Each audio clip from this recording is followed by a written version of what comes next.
Purchase and redemption price. हम लोग mutual fund खरीदते हैं, उस वक्त में म्यूचुअल फंड उनके यूनिट बेचता है, तभी हम म्यूचुअल फंड के यूनिट्स खरीद पाते।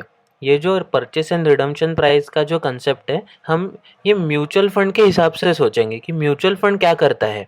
हम जब खरीदते हैं तब म्यूचुअल फंड बेचता है, इसीलिए हमारी जो परचेस प्राइस है उसे म्यूचुअल फंड की सेल्स प्राइस कहते हैं। तो सेल्स प्राइस कैलकुलेट करने का फॉर्मूला क्या है? Sales price is equal to NAV plus entry load. Okay. और रिडम्पशन प्राइस, रिडम्पशन मतलब हमारे पास में जो यूनिट्स है वो यूनिट्स म्यूचुअल फंड को वापस कर रहे हैं और म्यूचुअल फंड हमें उसके बदले में पैसा देगा। तो रीपरचेस प्राइस, रिडम्पशन प्राइस मतलब रीपरचेस प्राइस, मतलब एग्जैक्टली क्या हो रहा है, हम जब हमारे यूनिट्स वापस कर रहे हैं तब म्यूचुअल फंड क्या कर रहा है, म्यूचुअल फंड वो यूनिट्स हमसे वापस खरीद रहा है जो उन्होंने पहले बेचे थे। ठीक है, इसीलिए उसको रीपरचेस प्राइस कहते हैं। ओके, रीपरचेस प्राइस कैलकुलेट करने का फॉर्मूला है NAV माइनस एग्जिट लोड। ठीक है, एग्जाम्पल के जरिए हम समझने की कोशिश करते हैं।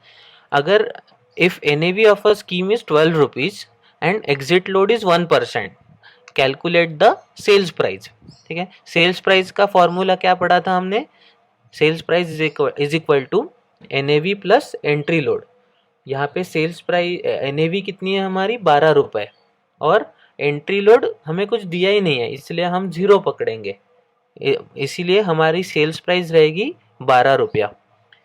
1 अगस्त 2009 के बाद सेबी ने एंट्री लोड बैन कर दिया है। सेबी ने कहा कि एंट्री लोड रहेगा ही नहीं, इसीलिए हमेशा sales price is equal to NAV ही रहेगी। अगर इसी सवाल में अगर ऐसा सवाल होता कि NAV 12 रुपये है और एग्जिट लोड 1% है, कैलकुलेट रीपरचेस प्राइस, तो हम क्या करते? 12 रुपये में से 1% हम माइनस कर देते हैं, 0.12 पैसे जो है हम माइनस कर देते और बचा हुआ हमारा आंसर रहता।